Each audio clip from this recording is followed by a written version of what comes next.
세월이 흘러도 변하지 않는 것들이 있습니다. 김정희 씨에게 그것은 바로 이 작은 서점이었습니다.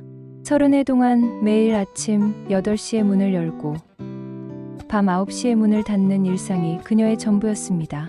책 냄새와 함께 시작되는 하루, 단골 손님들과 나누는 따뜻한 인사, 그리고 한 권 한 권 정성스럽게 정리하는 책들까지 모든 것이 소중한 일상이었습니다. 정희 씨의 하루는 언제나 규칙적이었습니다. 새벽 5시에 일어나 간단한 아침 식사를 마치고 6시 반이면 집을 나서는 것이 일상이었습니다. 서점까지 걸어서 20분 거리, 그 길 위에서 만나는 아침 풍경들도 모두 소중한 추억이 되어 있었습니다. 골목길에서 만나는 동네 강아지, 일찍 문을 여는 분식집, 아주머니, 신문을 배달하는 청년까지 모두가 정희 씨의 일상을 채우는 사람들이었습니다. 서점으로 향하는 발걸음은 언제나 설렜습니다. 오늘은 어떤 새로운 책이 도착해 있을까? 어떤 손님들이 찾아올까 하는 기대감으로 가득했습니다. 낡은 문고리를 돌리며 여는 첫 문, 그리고 어제와 같은 자리에서 기다리고 있는 책들을 맞이하는 순간까지, 이 모든 루틴이 그녀에게는 삶의 이유였습니다. 서점 한편에는 늘 찾아오는 단골 할아버지가 계셨습니다. 매주 화요일이면 어김없이 나타나 시집 코너에서 1시간을 보내고 가시는 분이었습니다. 처음에는 무슨 책을 그렇게 오래 보시나 궁금했는데 나중에 알고 보니 돌아가신 부인을 그리워하며 연애 시절 함께 읽었던 시집들을 다시 보고 계시는 것이었습니다.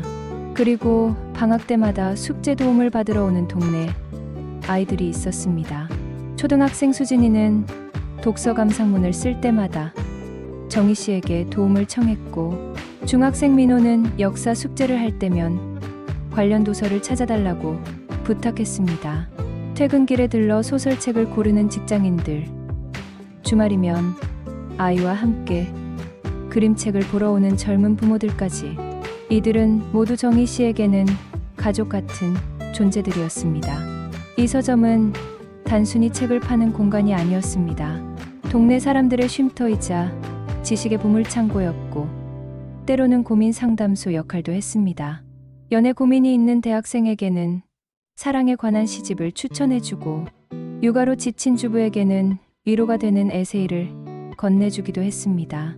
정희 씨는 이곳에서 웃고 울고 기뻐하며 인생의 모든 순간들을 책과 함께 나누어왔습니다. 서점의 구석구석에는 정희 씨의 손길이 닿지 않은 곳이 없었습니다. 벽면 가득한 책장들은 장르별로 깔끔하게 정리되어 있었고, 작은 탁자에는 계절마다 바뀌는 추천 도서들이 진열되어 있었습니다. 창가에는 햇살을 받으며 책을 읽을 수 있는 작은 의자가 놓여 있었고, 아이들을 위한 그림책 코너에는 알록달록한 방석들이 준비되어 있었습니다. 30해 전 25세 정희 씨가 처음 이 자리에 서점을 열었을 때만 해도 이런 날이 올 줄은 몰랐습니다.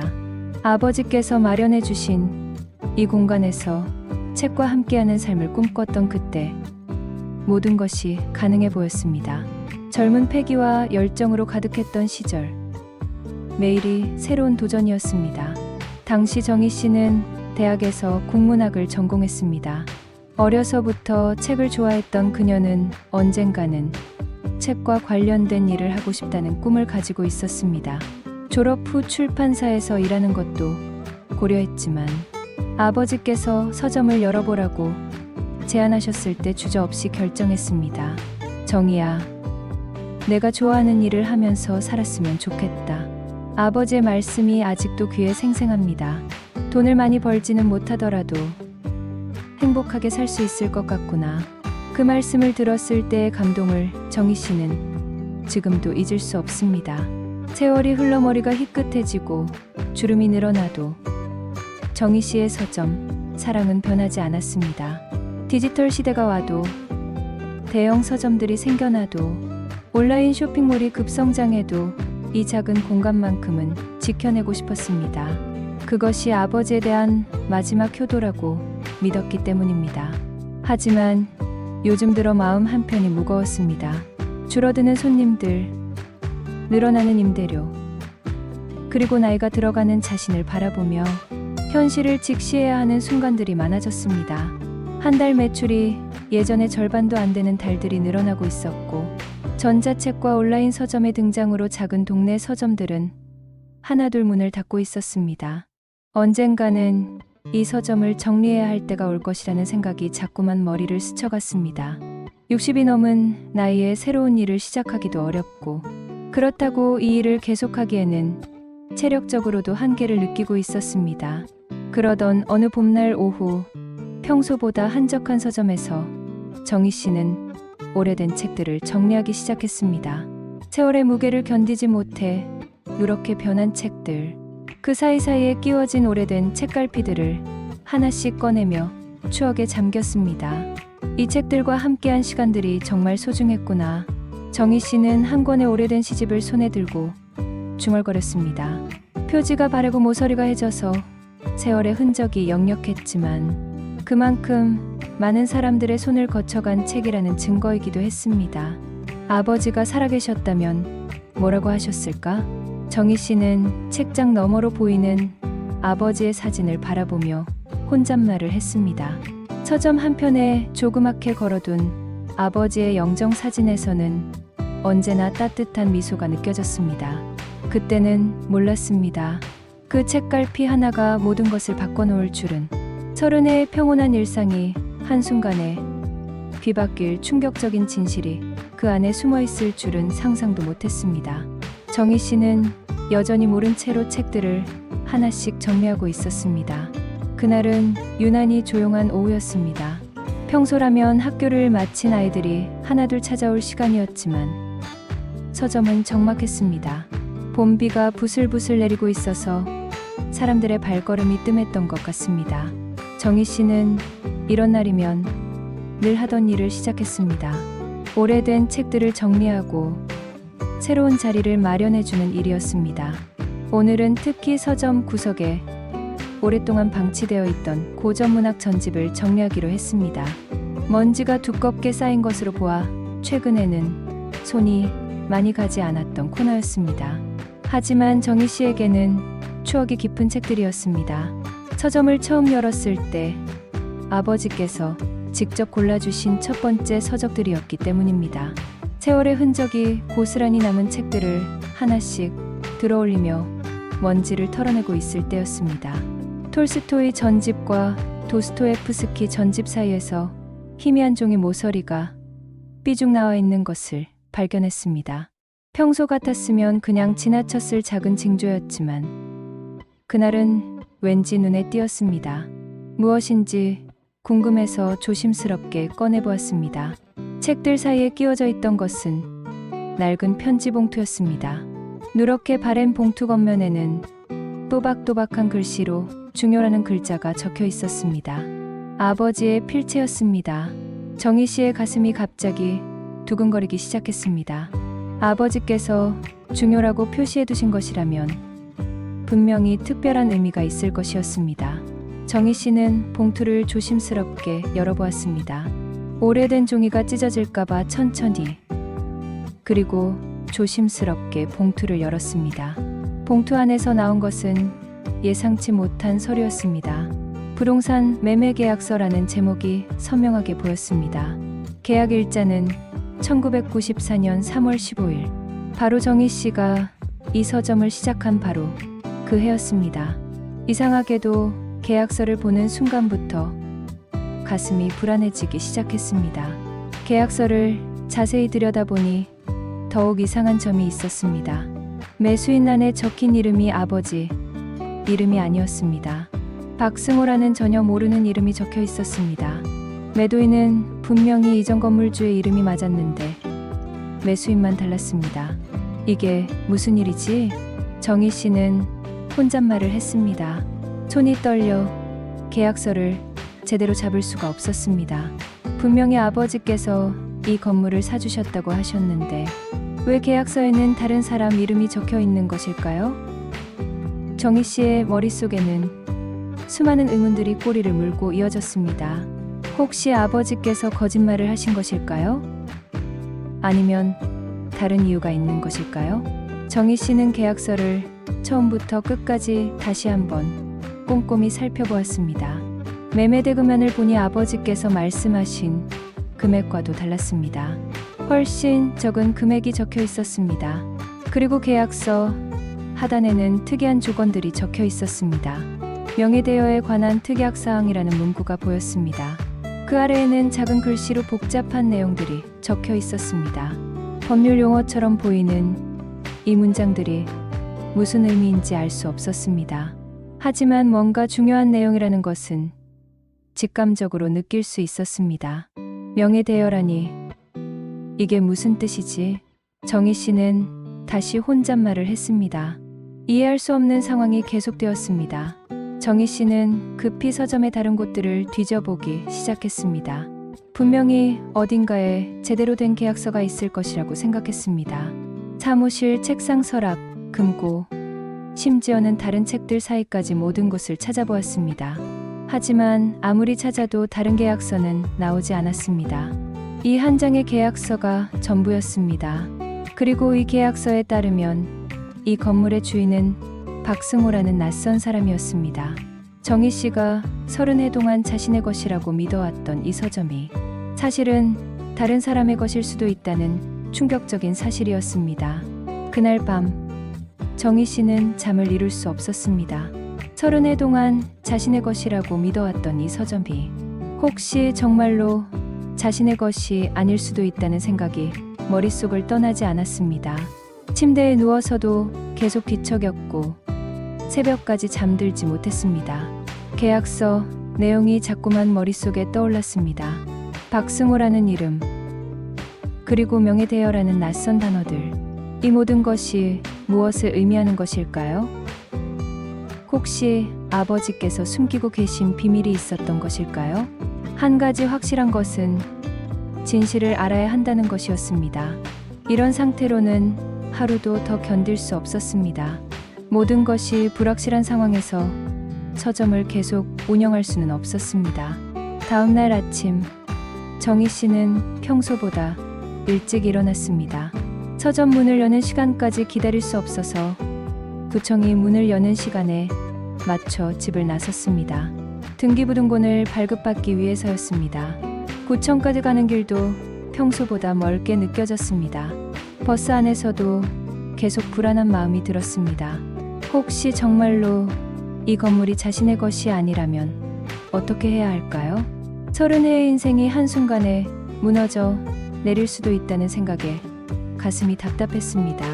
구청 민원실에 도착해서도 한동안 망설였습니다. 등기부등본을 받아보면 모든 것이 명확해질 것이었습니다.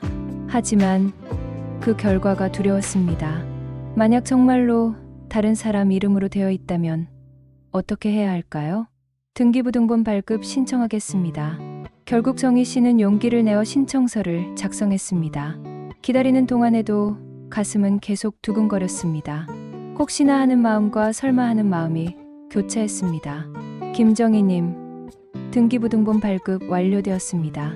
공무원이 서류를 건네주었습니다. 정희 씨는 떨리는 손으로 등기부등본을 받았습니다. 이 작은 종이 한 장이 자신의 운명을 결정할 것 같았습니다. 마침내 등기부등본을 펼쳐든 순간 정희 씨의 얼굴은 창백해졌습니다. 소유자란에 적힌 이름은 분명히 박승호였습니다. 계약서에서 본 바로 그 이름이었습니다. 이게 정말일까? 정희 씨는 믿을 수 없다는 듯이 중얼거렸습니다. 30해 동안 내 것이라고 생각했는데 다시 한번 확인해 보았지만 결과는 같았습니다. 이제 어떻게 해야 하지? 세상이 무너져 내리는 느낌이었습니다. 다리에 힘이 빠져 구청 의자에 주저앉을 수밖에 없었습니다. 30해의 인생이 한순간에 흔들리는 순간이었습니다. 등기부등본을 손에 든 채로 서점으로 돌아오는 길은 유난히 멀게 느껴졌습니다. 평소에는 정겹게 보이던 동네 풍경도 낯설어 보였습니다. 30해 동안 매일 걸었던 이 길이 이제는 남의 땅을 밟고 있는 것처럼 느껴졌습니다. 발걸음 하나하나가 무겁게 느껴졌고 마음은 점점 더 어두워져 갔습니다. 버스 정류장에서 내려 서점까지 걸어가는 동안 정희 씨는 계속해서 같은 생각을 반복하고 있었습니다. 도대체 박승호라는 사람은 누구일까요? 왜 자신이 모르는 사이에 이 사람이 서점 건물의 주인이 되어 있는 것일까요? 아버지께서는 왜 이런 중요한 사실을 말씀해 주지 않으셨을까요? 정희 씨의 머릿속에는 끝없는 의문들이 맴돌고 있었습니다. 혹시 아버지께서 의도적으로 숨기신 것일까요? 아니면 어떤 불가피한 사정이 있었던 것일까요? 30해 동안 믿어왔던 모든 것들이 한순간에 의심스러워졌습니다. 서점에 도착한 정희 씨는 곧바로 계약서를 다시 꺼내 보았습니다. 이번에는 더욱 자세히 한 글자도 놓치지 않고 살펴보았습니다. 혹시 놓친 부분이 있을지도 모른다는 마음에서였습니다. 돋보기까지 꺼내어 작은 글씨까지 모두 확인해 보았습니다. 그러던 중 계약서 뒷면에서 작은 글씨로 적힌 메모를 발견했습니다. 아버지의 필체로 쓰여진 것 같았습니다. 급전 필요로 인한 명예 차용. 실제 구매자는 김성민이라고 적혀 있었습니다.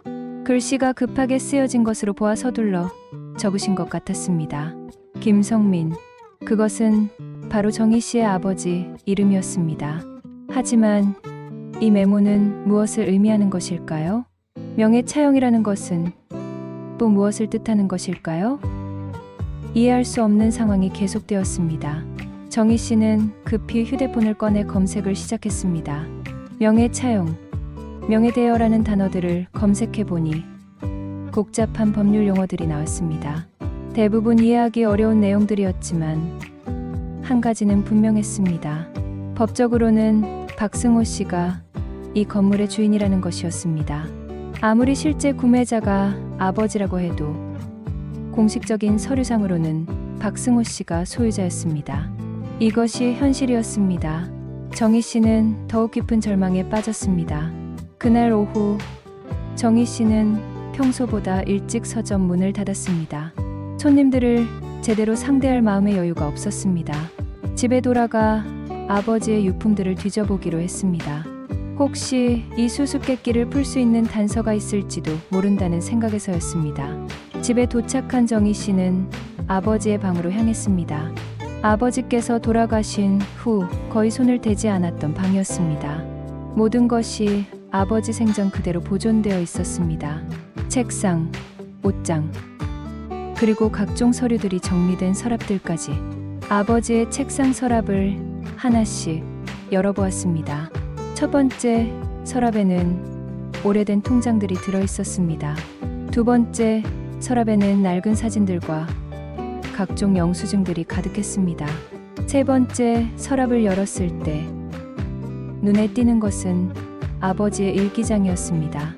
아버지는 평소 일기를 쓰시는 분이 아니었습니다. 하지만 특별한 날이나 중요한 일이 있을 때만 기록하시는 습관이 있으셨습니다. 정희 씨는 조심스럽게 일기장을 펼쳐보았습니다.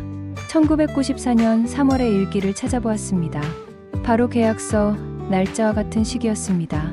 아버지의 필체로 이렇게 적혀 있었습니다. 오늘 드디어 정희가 원하던 서점을 열 수 있게 되었다. 정희 씨는 계속 읽어나갔습니다. 아버지의 마음이 고스란히 전해져 왔습니다. 딸이 행복해하는 모습을 보니 내 마음도 기쁘다. 하지만 마음이 편치 않다. 일기는 계속되었습니다. 승호에게 부탁한 일이 언젠가는 문제가 될까봐 걱정이다. 일기를 더 읽어보니 상황이 조금씩 이해되기 시작했습니다. 당시 아버지는 급하게 자금이 필요했고 어떤 이유로 인해 직접 부동산을 구매할 수 없는 상황이었다고 적혀 있었습니다. 정확한 이유는 명시되어 있지 않았지만 경제적으로 어려운 상황이었다는 것은 짐작할 수 있었습니다. 승호는 오랜 친구다. 아버지의 일기는 계속되었습니다. 학창 시절부터 함께한 친구이자 사업 동료였다. 하지만 내 이름으로 살 수 없는 상황에서 그의 도움을 받을 수밖에 없었다. 정희에게는 절대 말할 수 없는 일이다. 아버지의 마지막 문장이었습니다. 딸이 걱정할까봐 차마 말할 수가 없다. 언젠가는 이 문제를 해결해야 하는데. 아버지의 일기는 여기서 끝나 있었습니다. 하지만 정희 씨에게는 새로운 의문이 생겼습니다. 왜 아버지는 직접 부동산을 구매할 수 없었을까요? 그리고 각승호라는 사람은 정말 아버지의 친구였을까요? 정희 씨는 일기장의 다른 페이지들도 뒤져보았습니다. 1994년 전후의 기록들을 찾아보니 조금 더 자세한 내용들이 나왔습니다. 아버지께서 당시 사업상 어려움을 겪고 계셨다는 내용, 그리고 박승호 씨와의 우정에 대한 이야기들이 적혀 있었습니다. 하지만 구체적인 사정이나 명예 차용의 정확한 이유는 여전히 알 수 없었습니다. 아버지께서 의도적으로 자세한 내용은 기록하지 않으신 것 같았습니다. 혹시 나중에 누군가 읽을 것을 염려하셨던 것일까요?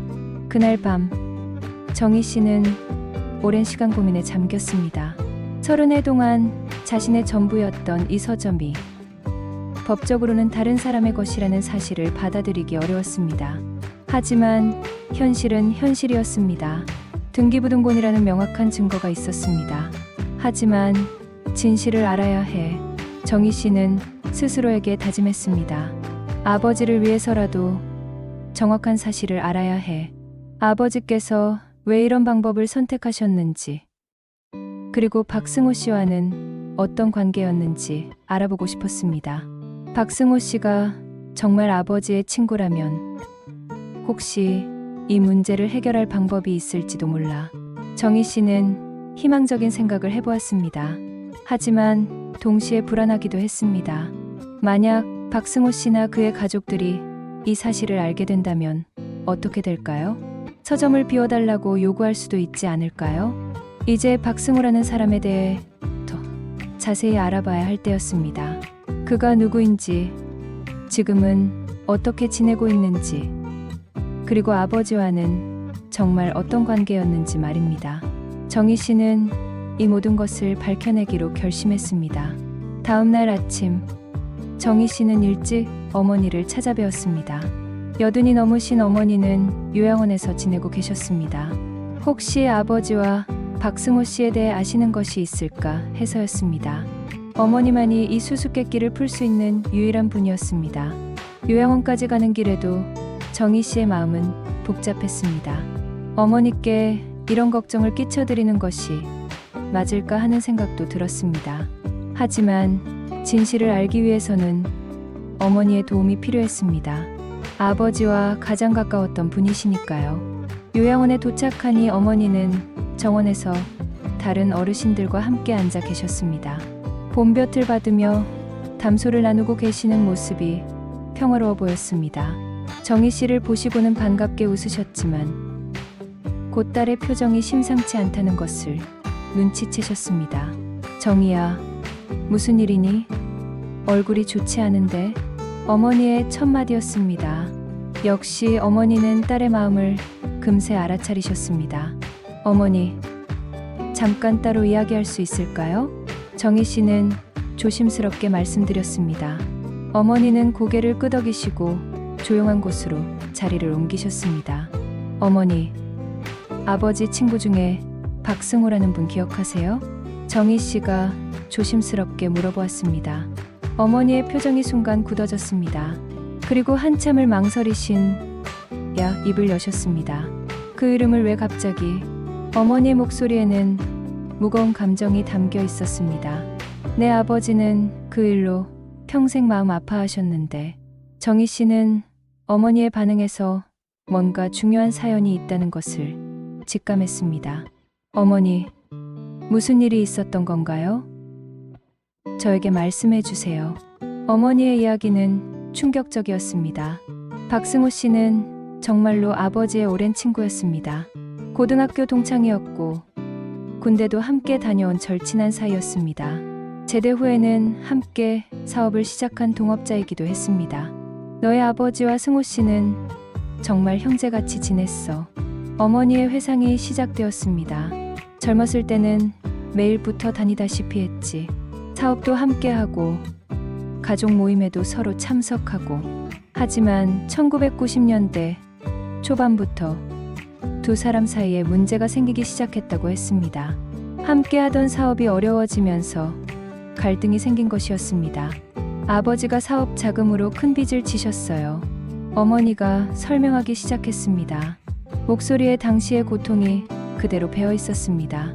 그때 신용불량자가 되어서 부동산을 살 수 없는 상황이었다고 하더라고요. 어머니의 설명에 따르면 당시 아버지는 사업 실패로 인해 여러 은행과 금융기관에 빚을 지게 되었습니다. 그 결과 신용불량자로 등록되어 정상적인 금융거래가 불가능한 상태였습니다. 부동산 구매는 물론이고 대출도 받을 수 없는 상황이었습니다. 하지만 아버지는 정희 씨의 서점을 위해 어떻게든 건물을 마련해주고 싶어 하셨습니다. 딸의 꿈을 포기할 수는 없었던 것입니다. 그래서 박승호 씨에게 도움을 요청했다는 것이었습니다. 승호 씨가 명의를 빌려주기로 했어요. 어머니는 계속 설명했습니다. 돈은 아버지가 내고 계약서에만 승호 씨 이름을 올리기로 한 거죠. 그것이 바로 명의신탁이었습니다. 실제 구매자는 아버지였지만 법적인 소유자는 박승호 씨로 하는 것이었습니다. 당시에는 이런 방식이 종종 사용되었다고 했습니다. 하지만 계약 직후 박승호 씨와 아버지 사이에 큰 다툼이 있었다고 했습니다. 사업 정리 과정에서 생긴 갈등이었습니다. 서로를 믿고 의지했던 두 친구 사이에 금이 가기 시작한 것입니다. 무슨 다툼이었나요? 정희 씨가 궁금해서 물어보았습니다. 사업 정리하면서 돈 문제로 의견이 달랐던 것 같아 어머니가 답하셨습니다. 자세한 건 잘 모르겠지만 두 사람 다 자존심이 세서 서로 양보하지 않았지. 그 후로 두 사람은 연락을 끊었다고 했습니다. 평생을 함께한 친구 사이였지만 한 번의 다툼으로 인해 관계가 끝나버린 것이었습니다. 아버지는 평생 그 일을 후회하셨어요. 어머니의 목소리가 슬퍼졌습니다. 승호 씨와 제대로 정리하지 못한 채로 지나간 것을 말이에요. 정희 씨는 어머니의 이야기를 들으며 복잡한 감정에 휩싸였습니다. 아버지께서 자신을 위해 얼마나 많은 고생을 하셨는지 새삼 깨닫게 되었습니다. 신용불량자라는 사회적 낙인을 감수하면서도 딸의 꿈을 포기하지 않으셨던 아버지의 마음이 전해져 왔습니다. 동시에 박승호 씨에 대한 마음도 달라졌습니다. 처음에는 정체불명의 인물로만 생각했는데 사실은 아버지의 소중한 친구였던 것입니다. 비록 나중에 다투기는 했지만 아버지가 어려울 때 도움을 주려고 했던 고마운 분이었습니다. 그분이 지금도 살아계실까요? 정희 씨가 물어보았습니다. 어머니는 고개를 저으셨습니다. 몇 년 전에 돌아가셨다고 들었어요. 어머니의 대답에 정희 씨의 마음은 더욱 무거워졌습니다. 이제 직접 만나서 이야기할 기회는 사라진 것이었습니다. 하지만 자식들이 있을 거예요. 어머니가 덧붙이셨습니다. 아들이 둘 있다고 들었는데 지금쯤 중년이 되었을 거야. 정희 씨는 어머니와 더 많은 이야기를 나누었습니다. 아버지와 박승호 씨의 젊은 시절 이야기, 그들이 함께 꿈꿨던 사업에 대한 이야기, 그리고 가족들과의 추억들까지 어머니는 기억나는 모든 것을 들려주셨습니다. 집으로 돌아오는 길에 정희 씨의 머릿속은 복잡했습니다. 박승호 씨가 돌아가셨다면 이제 그 상속인들이 이 건물의 법적 소유자가 되는 것일까요? 그렇다면 자신은 어떻게 되는 것일까요? 30해 동안 쌓아온 모든 것이 하루아침에 사라질 수도 있다는 두려움이 밀려왔습니다. 하지만 동시에 희망도 생겼습니다. 박승호 씨의 아들들이 아버지와 정희 씨 아버지의 관계를 안다면 혹시 이해해줄 수도 있지 않을까요?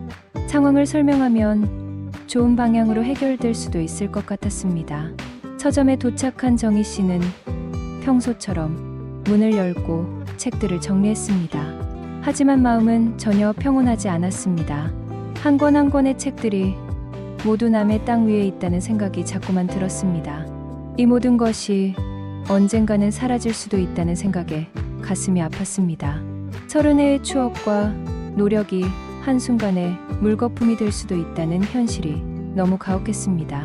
하지만 포기할 수는 없었습니다. 아버지의 뜻을 이어받아 지켜온 이 서점을 쉽게 포기할 수는 없었습니다. 그때 서점 문이 열리며 한 중년 남자가 들어왔습니다. 정장을 입고 서류 가방을 든 모습이 심상치 않아 보였습니다. 일반 손님과는 다른 분위기였습니다. 혹시 김정희 씨이신가요? 남자가 정중하게 물어보았습니다. 정희 씨의 가슴이 다시 두근거리기 시작했습니다. 불길한 예감이 들었습니다. 혹시 박승호 씨와 관련된 사람일까요? 중년 남자는 정중하게 인사를 한 후 명함을 건넸습니다. 박민수 법무법인 정의 변호사였습니다.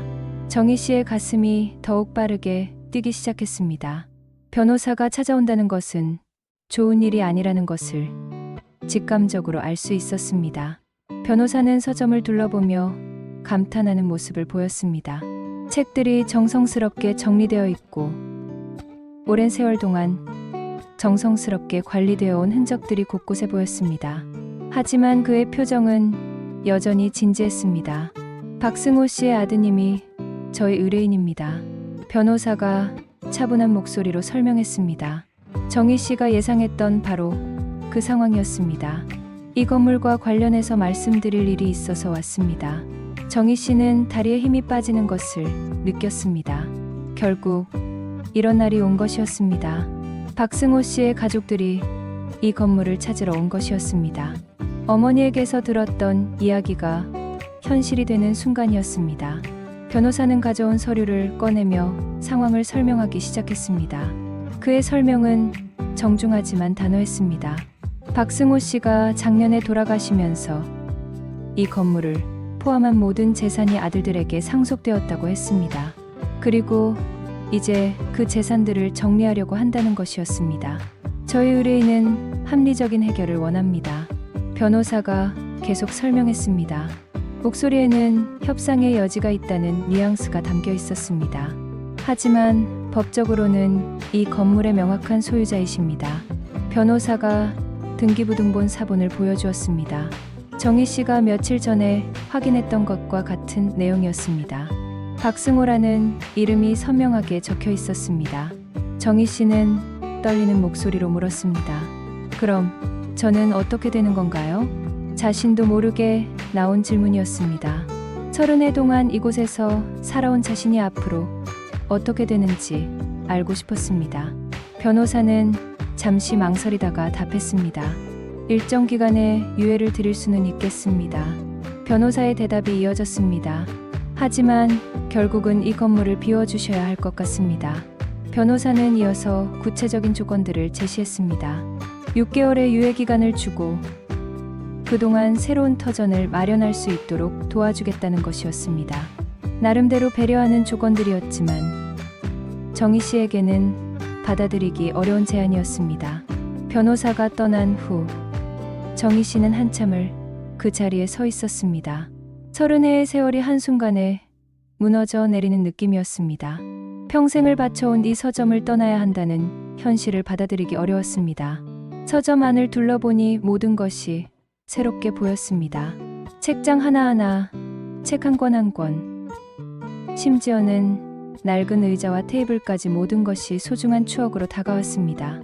이 모든 것을 두고 떠나야 한다는 생각에 가슴이 이어졌습니다. 그날 저녁 정희 씨는 급히 남동생 민수에게 연락했습니다. 민수는 시내에서 작은 식당을 운영하고 있었습니다. 이런 중요한 일은 가족과 상의해야 한다고 생각했습니다. 형제가 힘을 합치면 뭔가 방법이 있을지도 모른다는 희망도 있었습니다. 민수는 바쁜 저녁 시간이었지만 누나의 급한 목소리를 듣고 시간을 내주었습니다. 근처 조용한 카페에서 만나기로 했습니다. 형, 무슨 일이야? 민수가 걱정스러운 목소리로 물어보았습니다. 목소리가 이상한데? 무슨 큰일 났어? 정희 씨는 그동안 있었던 일들을 차근차근 설명했습니다. 책갈피에서 발견한 계약서, 등기부등본 확인, 어머니와의 대화, 그리고 오늘 찾아온 변호사까지 모든 상황을 자세히 털어놓았습니다. 이야기가 길어질수록 민수의 표정은 점점 심각해졌습니다. 하지만 모든 설명을 듣고 난 민수의 반응은 예상과 달랐습니다. 동정이나 위로보다는 오히려 시원하다는 반응이었습니다. 정희 씨는 민수의 반응을 이해할 수 없었습니다. 그럼 잘 됐네. 민수가 담담하게 말했습니다. 마치 좋은 소식을 들은 것처럼 편안한 표정이었습니다. 이제 그 서점 정리하고 편하게 살아. 정희 씨는 귀를 의심했습니다. 형제가 이런 말을 할 줄은 몰랐습니다. 자신이 가장 힘들어하는 순간에 이런 반응을 보일 줄은 상상도 못했습니다. 뭐라고? 편하게 살라고? 정희 씨의 목소리가 떨렸습니다. 민수는 오히려 언성을 높였습니다. 누나는 왜 그렇게 그 서점에 매달려? 민수의 목소리가 거칠어졌습니다. 평소에는 온순한 성격이었는데 이번에는 달랐습니다. 돈도 안 되는 일 30년을 하면서 고생만 했잖아. 민수의 말이 계속되었습니다. 그의 생각은 철저히 현실적이었습니다. 요즘 동네 서점들 다 망하는데 언젠가는 문 닫을 수밖에 없었어.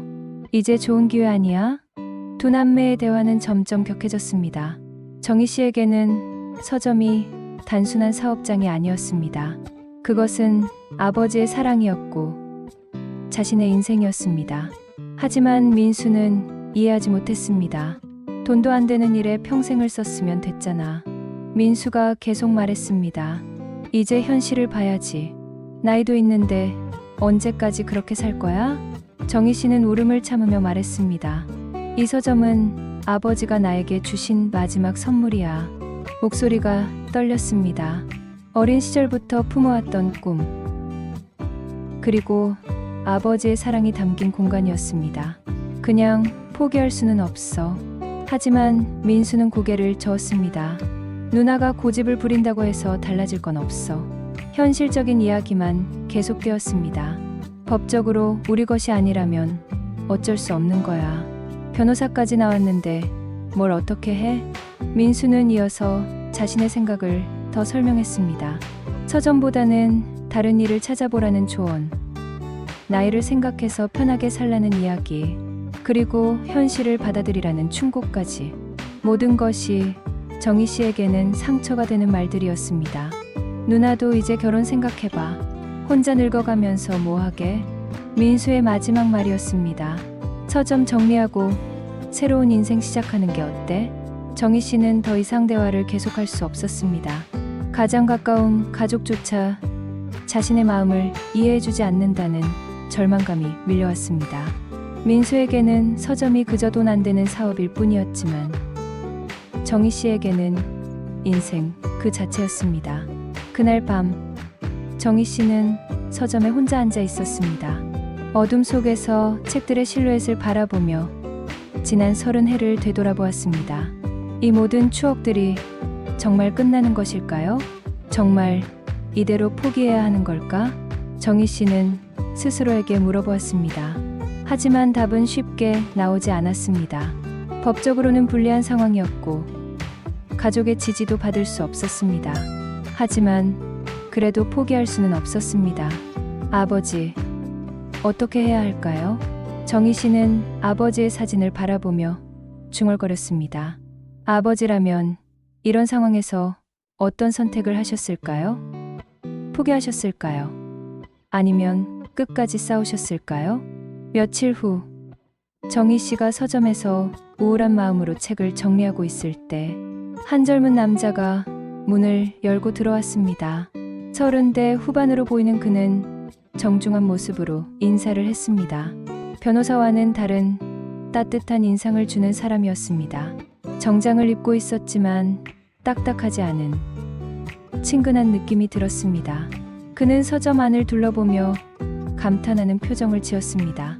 정성스럽게 정리된 책들, 아늑한 분위기, 그리고 오랜 세월 동안 사랑받아온 흔적들을 보고 있었습니다.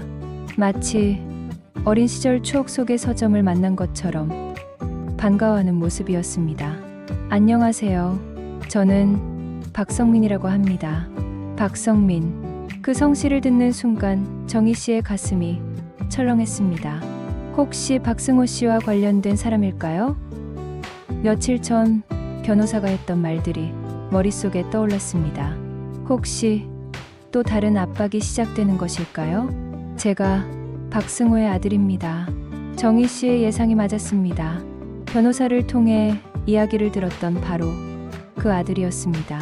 정희 씨는 긴장한 채로 그를 맞았습니다. 또 다른 압박이 시작되는 것일까요? 하지만 그의 표정과 태도는 변호사와는 전혀 달랐습니다. 하지만 박성민의 첫 마디는 예상과 전혀 달랐습니다. 변호사의 냉정한 태도와는 정반대였습니다. 그의 목소리에는 미안함과 진정성이 담겨 있었습니다. 먼저 사과드리고 싶습니다. 박성민이 정중하게 고개를 숙였습니다. 정희 씨는 어리둥절했습니다. 변호사 때와는 완전히 다른 상황이었습니다. 변호사가 무례하게 찾아뵈었다고 들었습니다. 정희 씨는 어리둥절했습니다. 사과라니 무슨 뜻일까요?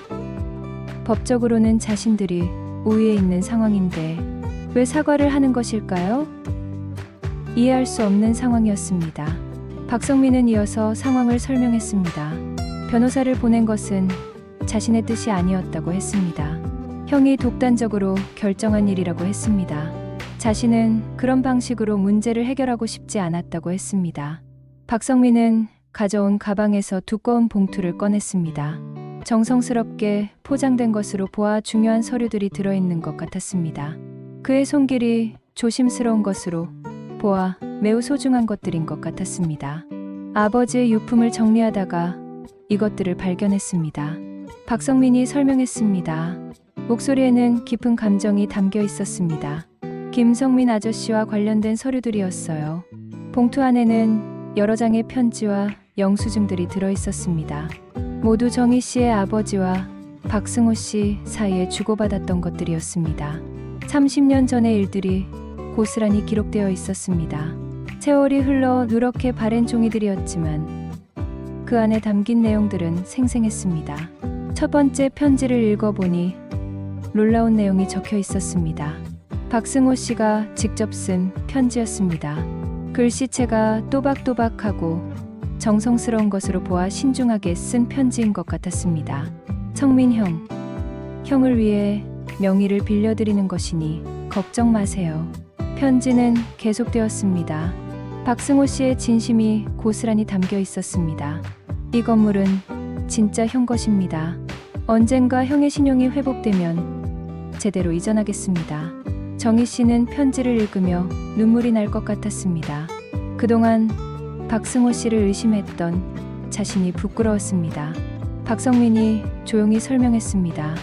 아버지는 돌아가시기 전까지 이 일을 마음에 담아두고 계셨어요. 그의 목소리에는 아버지에 대한 그리움과 미안함이 담겨 있었습니다. 김성민 아저씨와 다투고 난 후 연락이 끊어져서 제대로 처리하지 못한 것을 평생 후회하셨습니다. 두 번째 편지에는 더욱 자세한 내용이 적혀 있었습니다. 박승호 씨가 직접 쓴 것으로 이 건물의 실제 구매자는 정희 씨의 아버지라고 명시되어 있었습니다. 법적인 소유권과 실질적인 소유권이 다르다는 것을 인정하는 내용이었습니다. 편지에는 당시 상황에 대한 설명도 자세히 적혀 있었습니다. 김성민 씨가 신용불량으로 어려움을 겪고 있을 때 친구로서 도와주고 싶었다는 마음, 그리고 정희 씨의 꿈을 이루어주고 싶어 했던 아버지의 마음을 이해했다는 내용까지. 아버지는 김성민 형이 정희 씨를 위해 얼마나 애쓰시는지 잘 알고 계셨어요. 박성민이 계속 설명했습니다. 그래서 기꺼이 도와드린 거였습니다. 정희 씨는 편지들을 읽으며 감정이 복받쳤습니다. 그동안 박승호 씨를 원망했던 자신이 부끄러웠습니다.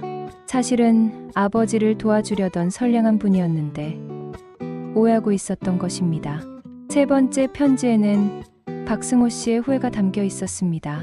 친구와 다투고 난 후의 마음, 그리고 화해하고 싶었지만 자존심 때문에 먼저 연락할 수 없었던 아픔이 적혀 있었습니다. 박성민은 계속해서 설명했습니다. 아버지가 돌아가시기 전에 남긴 유언이 있었어요. 그가 잠시 말을 멈췄습니다. 감정이 복받치는 것 같았습니다. 이 건물을 김성민 아저씨 가족에게 돌려드리라고 하셨습니다. 정희 씨는 박성민의 말을 듣고 깜짝 놀랐습니다. 박승호 씨가 그런 유언을 남기셨다니 믿을 수 없었습니다. 하지만 여기서 새로운 문제가 생겼습니다. 박성민에게는 형이 있었고 그 형은 전혀 다른 생각을 가지고 있었다는 것입니다. 가족 내에서도 의견이 갈리고 있었던 것입니다. 형은 법적으로 우리 것인 재산을 왜 남에게 주려고 하느냐며 반대하고 있어요. 박성민의 표정이 어두워졌습니다. 가족 간의 갈등이 얼마나 힘든지 느껴졌습니다. 그래서 변호사를 보낸 것도 형의 뜻이었습니다. 박성민은 이어서 자신의 어려운 처지를 설명했습니다. 아버지의 유언을 지키고 싶지만 형과의 관계도 소중했습니다. 하지만 동시에 옳은 일을 해야 한다는 마음도 있었습니다. 저도 고민이 많습니다. 박성민이 솔직하게 털어놓았습니다. 아버지의 유언을 지키고 싶지만 형과의 갈등도 해결해야 하고 정희 씨는 박성민의 어려운 처지를 이해할 수 있었습니다. 가족 간의 갈등은 어떤 것보다 해결하기 어려운 문제였습니다. 정희와 가족의 사이에서 고민하는 그의 마음이 전해져 왔습니다. 일단 시간을 좀 더 드릴게요. 박성민이 말했습니다. 목소리에는 확신이 담겨 있었습니다.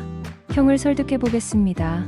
박성민이 떠난 후 정희 씨는 복잡한 심정이었습니다.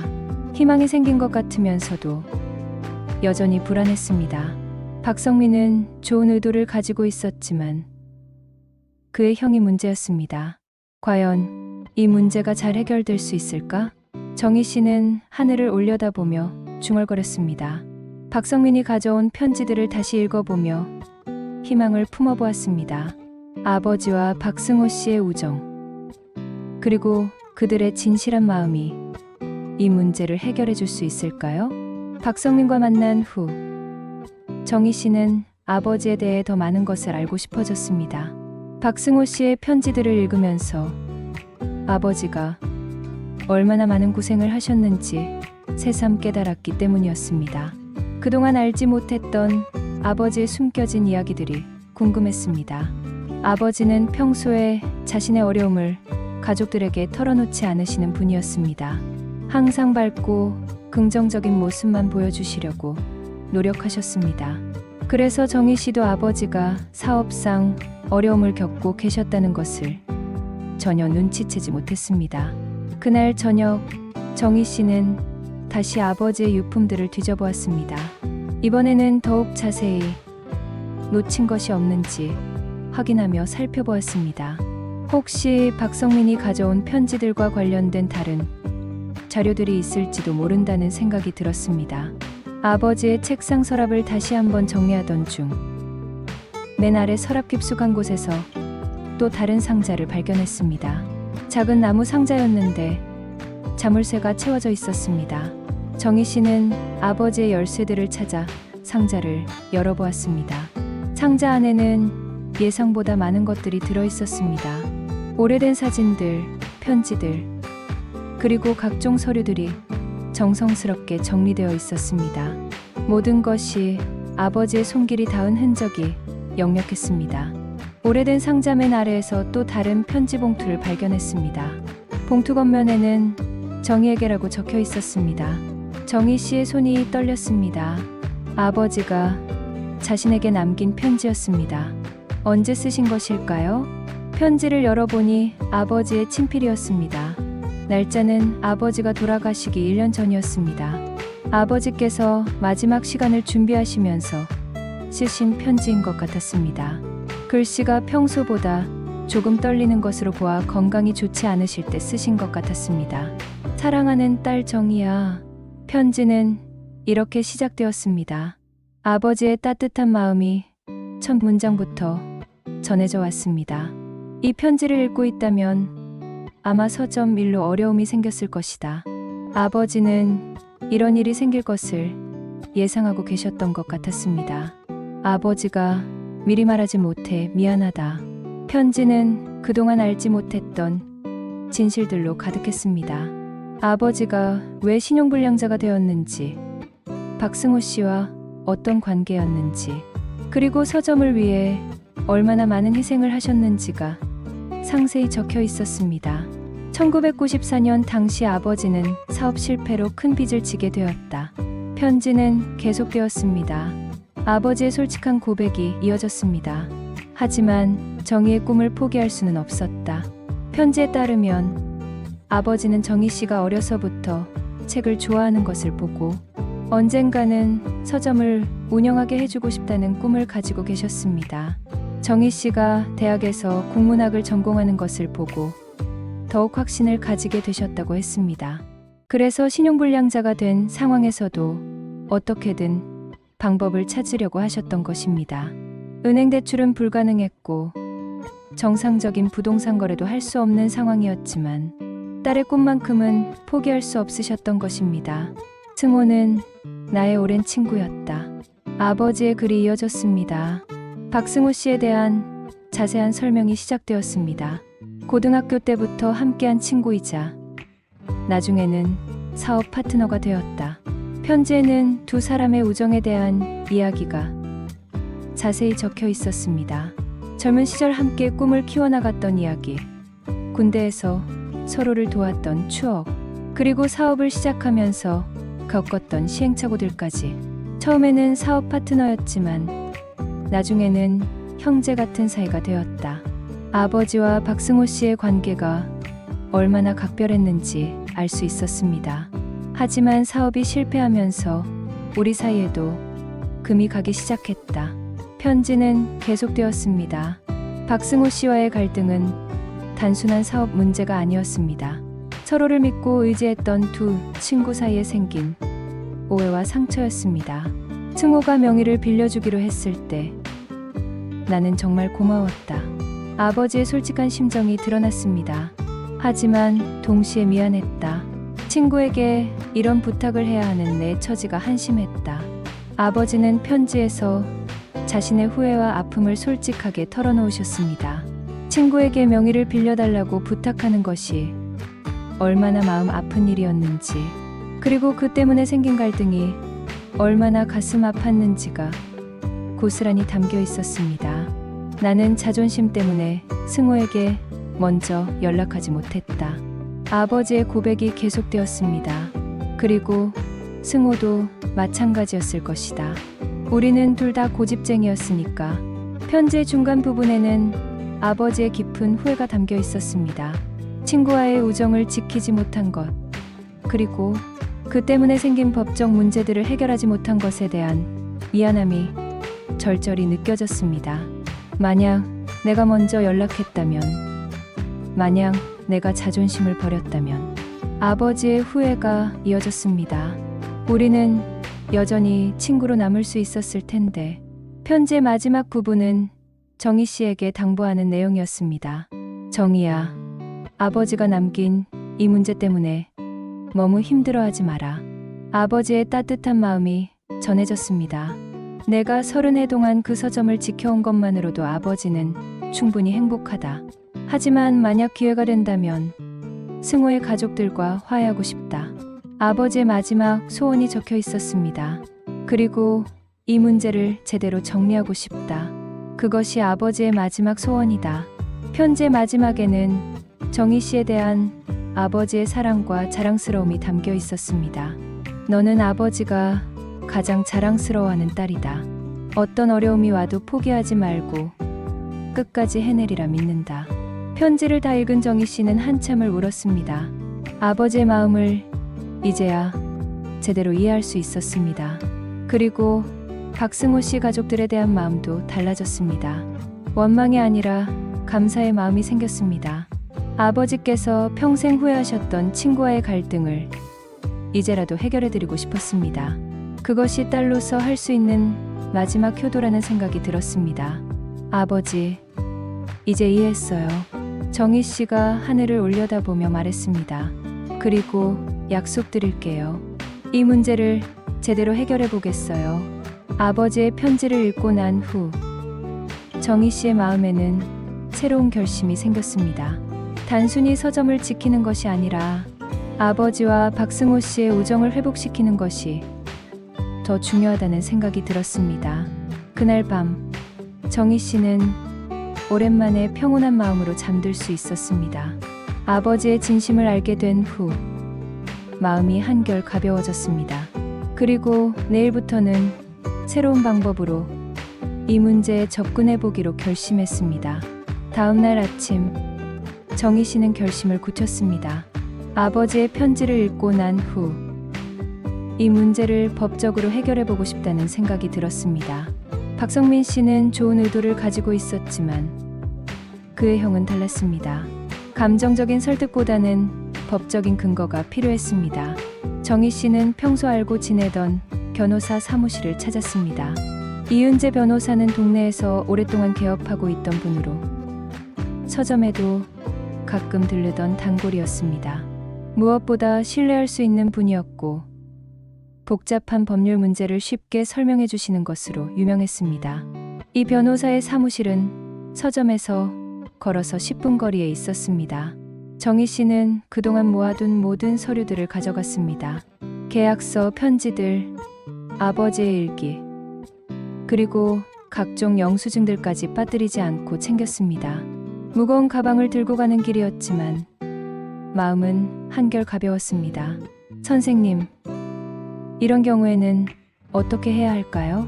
정희 씨는 이 변호사에게 그동안의 상황을 자세히 설명했습니다. 계약서 발견부터 박성민과의 만남까지 모든 과정을 차근차근 털어놓았습니다. 이야기가 길어질수록 변호사의 표정은 점점 진지해졌습니다. 이 변호사는 서류들을 꼼꼼히 살펴본 후 설명했습니다. 먼저 각 서류의 법적 효력에 대해 자세히 분석해 주었습니다. 명의신탁 계약이 있었던 것으로 보입니다. 변호사의 설명이 시작되었습니다. 박승호 씨가 명의상 소유자이지만 실질적인 소유자는 김성민 씨였던 거죠. 변호사는 명의신탁의 개념에 대해 자세히 설명해 주었습니다.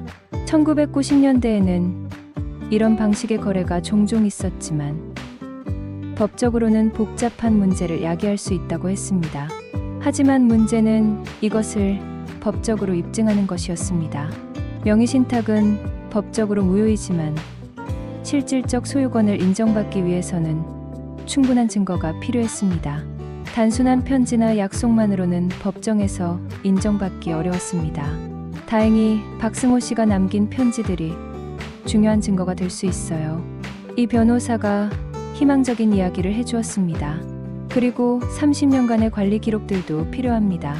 정희 씨는 그동안 보관해왔던 모든 서류들을 가져왔습니다. 30년간의 임대료, 영수증, 수도세 전기세 고지서, 건물 수리비 영수증, 세금 납부 증명서, 화재보험료 납부, 내역까지 모든 것이 아버지와 정희 씨 명의로 되어 있었습니다. 이것들이 모두 중요한 증거입니다. 이 변호사가 만족스러워했습니다. 30년간 실질적으로 이 건물을 관리하고 사용해왔다는 것을 보여주니까요. 변호사는 각 서류들을 카테고리별로 분류하며 설명했습니다. 어떤 서류가 어떤 의미를 가지는지, 법정에서 어떻게 활용될 수 있는지를 자세히 알려주었습니다. 하지만 이 변호사는 한 가지 더 중요한 것을 지적했습니다. 법정 다툼보다는 합의를 통한 해결이 더 바람직하다는 것이었습니다. 박승호 씨의 아들들과의 합의가 가장 좋은 방법입니다. 변호사의 조언이었습니다. 법정 다툼은 시간도 오래 걸리고 결과도 확실하지 않아요. 무엇보다 감정적 상처가 깊어질 수 있습니다. 정희 씨는 박성민 씨에게 연락했습니다. 법적 해결 방안에 대해 상의하고 싶다고 했습니다. 박성민 씨도 변호사와 함께 만나자고 제안했습니다. 며칠 후 변호사 사무실에서 양측이 만났습니다.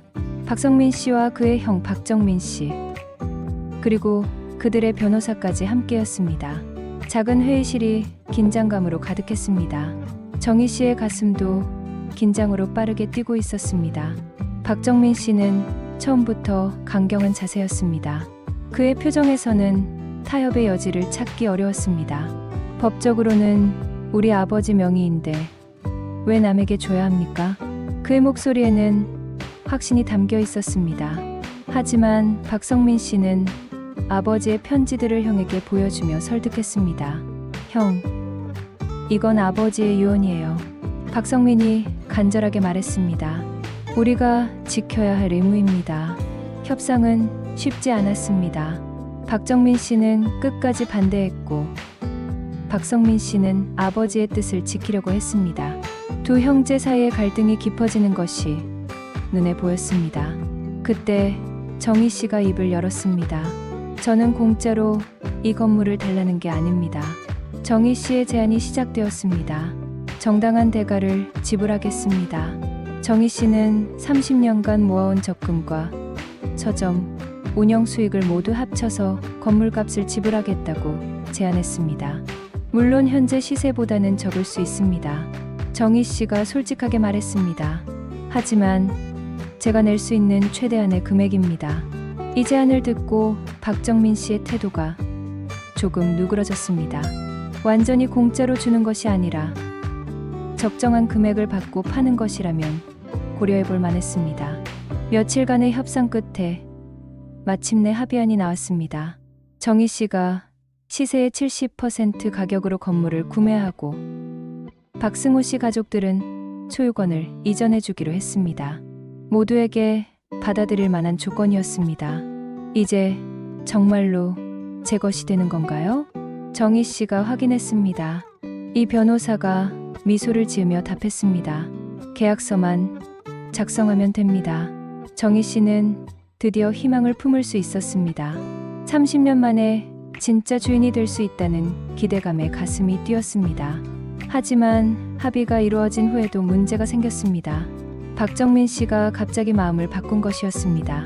가족들과 상의한 결과 시세의 70%는 너무 적다며 다시 협상을 요구했습니다. 처음 합의했던 내용을 뒤엎는 일이었습니다. 박정민 씨는 며칠 후 다시 연락을 해왔습니다. 그의 요구는 예상보다 훨씬 가혹했습니다. 처음 협상 때와는 완전히 다른 태도였습니다. 90% 이상은 받아야겠습니다. 박정민 씨의 새로운 조건이었습니다. 그렇지 않으면 합의는 무효입니다. 정희 씨에게는 감당할 수 없는 금액이었습니다. 30년간 모은 돈으로는 시세의 70%가 한계였습니다. 더 이상의 금액은 불가능했습니다. 은행 대출을 받으려고 해도 나이와 소득을 고려할 때 어려운 상황이었습니다. 박성민 씨는 형을 설득해보려 했지만 소용이 없었습니다. 오히려 가족 내 갈등만 더 깊어졌습니다. 박정민 씨는 동생이 자신을 반대한다며 더욱 강경해졌습니다. 법적으로 우리 것인데 왜 싸게 팔아야 하느냐? 박정민 씨의 주장이었습니다. 90%도 양보하는 것이다. 결국 법정에서 해결할 수밖에 없게 되었습니다. 평화로운 합의는 물 건너간 상황이었습니다. 소송을 제기하겠습니다.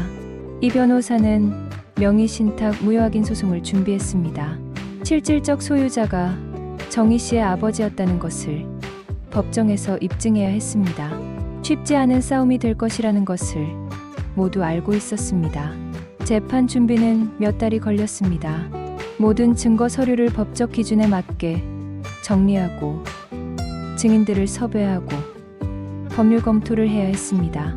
정희 씨는 매일 변호사 사무실을 드나들며 준비에 매진했습니다. 서점 운영과 병행하기가 쉽지 않았지만 포기할 수는 없었습니다. 가장 중요한 증인은 동네 어르신들이었습니다. 30년 전부터 이 지역에 살면서 정희 씨 가족의 상황을 지켜본 분들이었습니다. 이분들의 증언이 핵심적인 역할을 할 것이었습니다. 첫 번째 증인은 78세의 김춘자 할머니였습니다. 할머니는 30년 전 서점이 처음 생겼을 때부터 모든 상황을 목격하셨던 분이었습니다. 김성민 씨가 직접 이 건물을 사신 걸 제가 다 봤습니다. 할머니는 확신에 찬 목소리로 증언했습니다. 박승호 씨는 명의만 빌려준 거였어요. 그때는 그런 일이 종종 있었거든요. 두 번째 증인은 당시 부동산 중개업을 하셨던 이만수 씨였습니다. 지금은 은퇴하셨지만 당시 이 지역의 모든 부동산 거래를 담당하셨던 분이었습니다. 당시에 이런 명의 신탁이 종종 있었어요. 중개업자의 증언이 이어졌습니다. 신용불량자들이 부동산을 살 때 사용하던 방법이었죠. 세 번째 증인은 아버지와 함께 일했던 동업자였습니다. 김성민 씨의 사업 상황과 당시 경제적 어려움에 대해 상세히 증언해 주었습니다. 하지만 상대방 변호사도 만만치 않았습니다.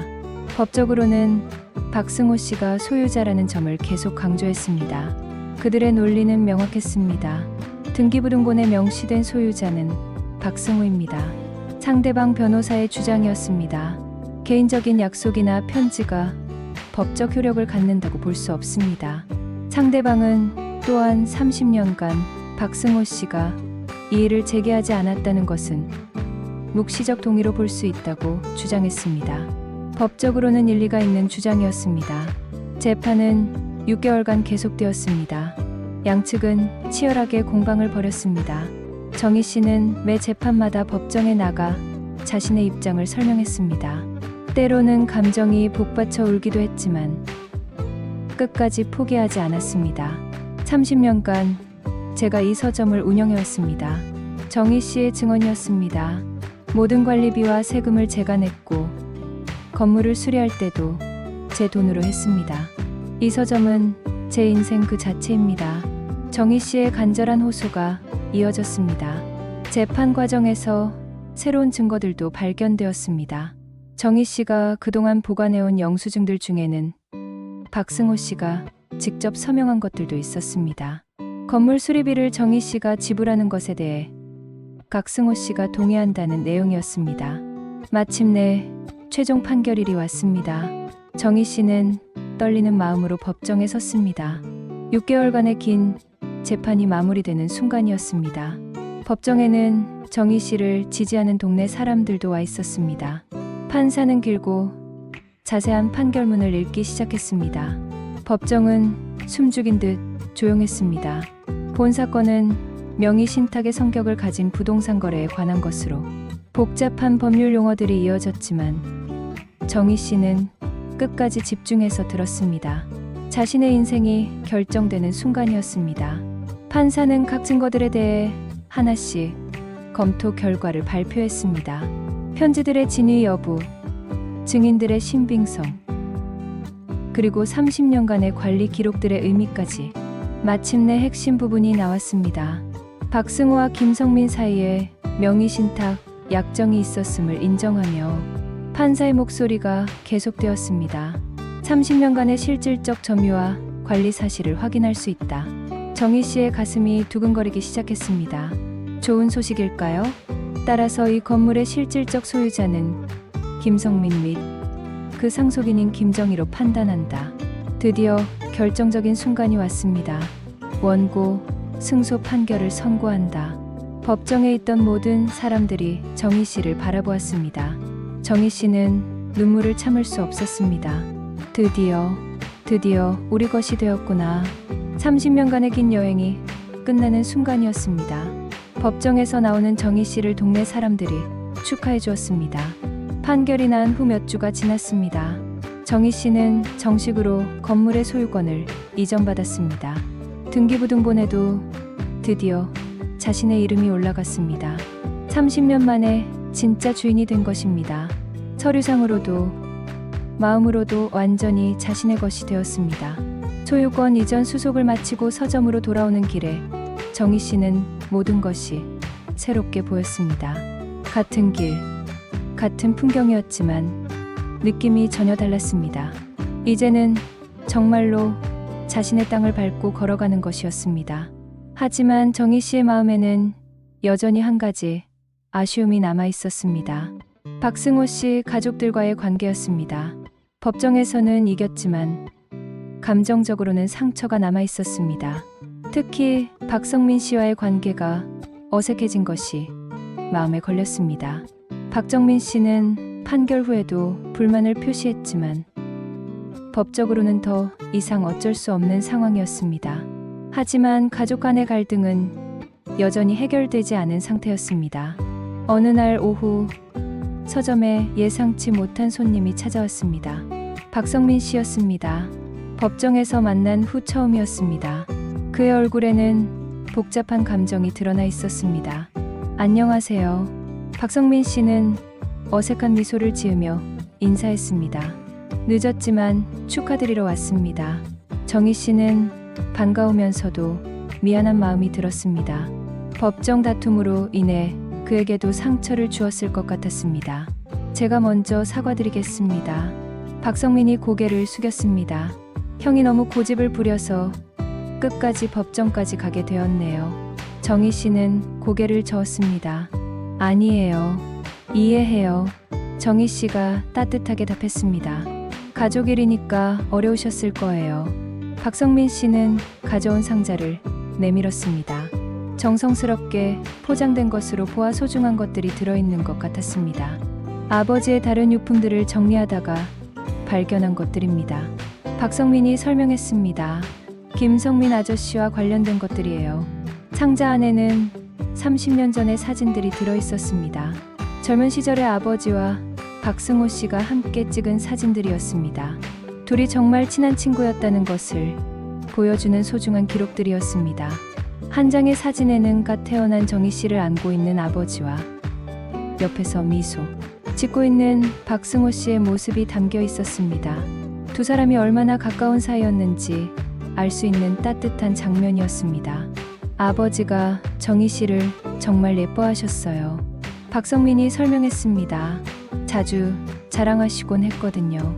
또 다른 사진에는 두 가족이 함께 나들이를 간 모습이 담겨 있었습니다. 아버지와 박승호 씨, 그리고 어린 정희 씨와 박성민 형제들까지 마치 한 가족 같은 모습이었습니다. 정희 씨는 사진을 보며 뭉클했습니다.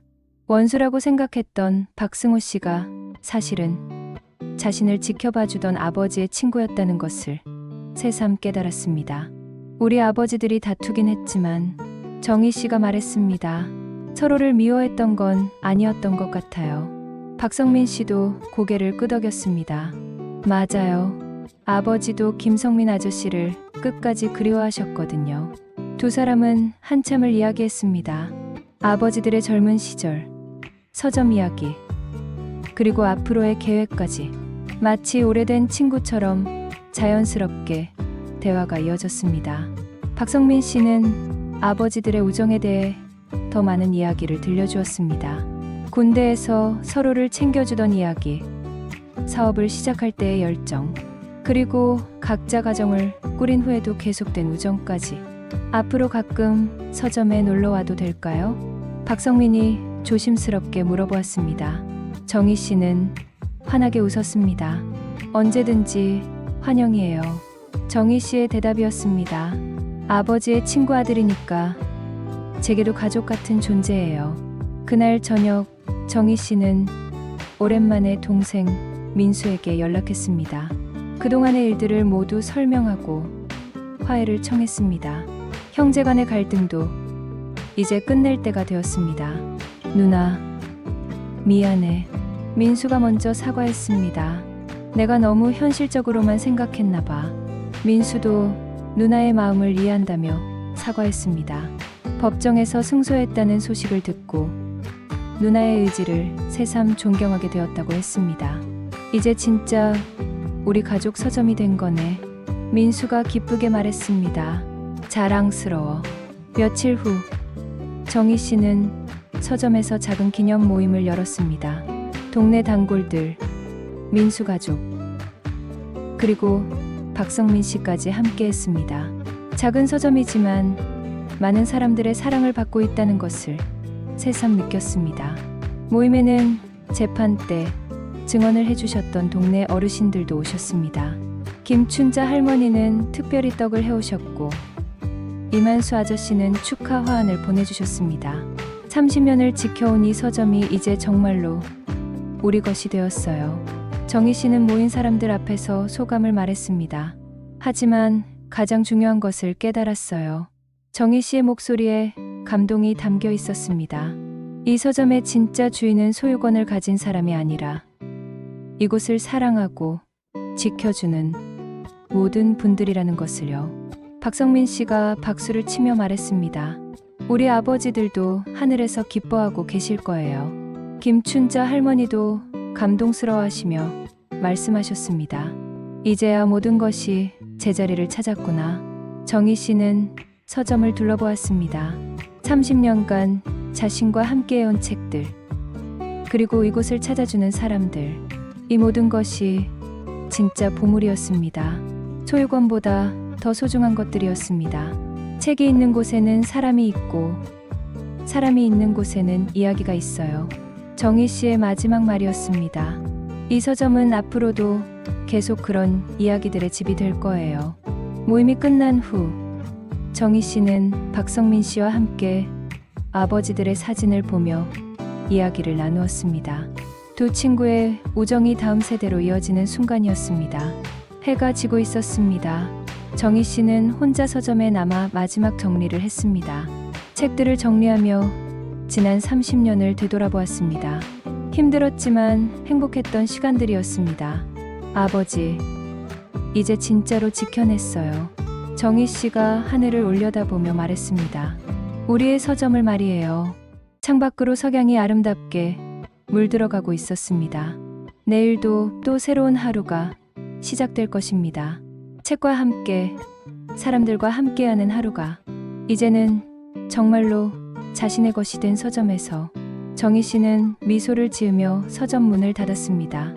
30년의 여행이 끝나고 새로운 시작이 기다리고 있었습니다. 아버지와 박승호 씨의 우정도 다음 세대로 이어져 계속될 것이었습니다. 그리고 이 작은 서점은 앞으로도 계속해서 사람들의 이야기를 담아낼 것이었습니다. 책과 사람, 추억과 꿈이 만나는 특별한 공간으로 말입니다.